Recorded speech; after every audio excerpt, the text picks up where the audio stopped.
Time is really important in the English language. Our tenses are all based on describing time, when something happened. Yeah. Now, when we are describing a finished time or a completed time, so when the completed time is important to our description, you never use present perfect. You always have to use the past simple. Yeah. So when you're describing a finished, completed time, such as yesterday, 15 minutes ago, or 2005, these are all times in the past that have been completed. Okay.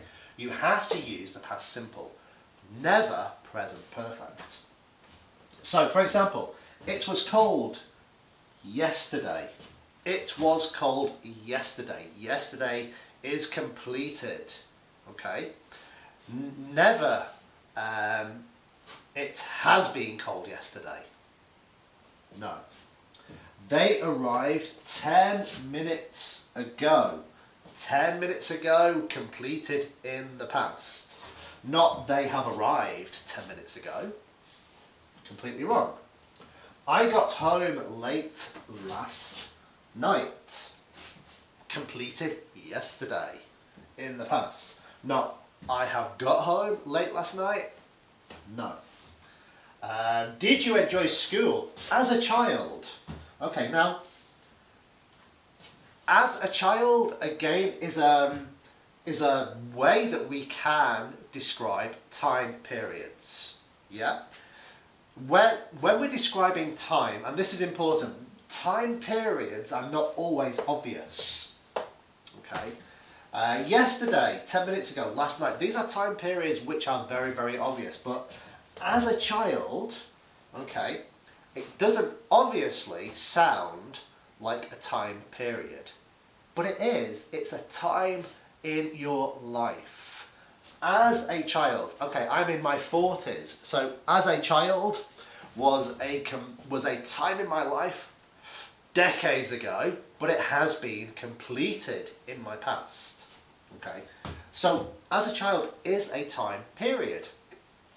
It's just not always obvious that it's a time period in English. Yeah. So did you enjoy school as a child? Not have you enjoyed school as a child? Doesn't make sense. Unless I'm still a child, that doesn't make sense. Yeah. So it has to be in the past simple. Yeah. So another fluency skill for you guys to start working on is understanding how time can be described. There are very obvious ways to describe time.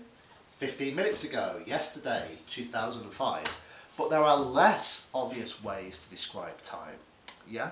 And that's another key fluency skill for you, because very importantly in English, we don't always describe periods of time in a very obvious way, using time markers. Yeah?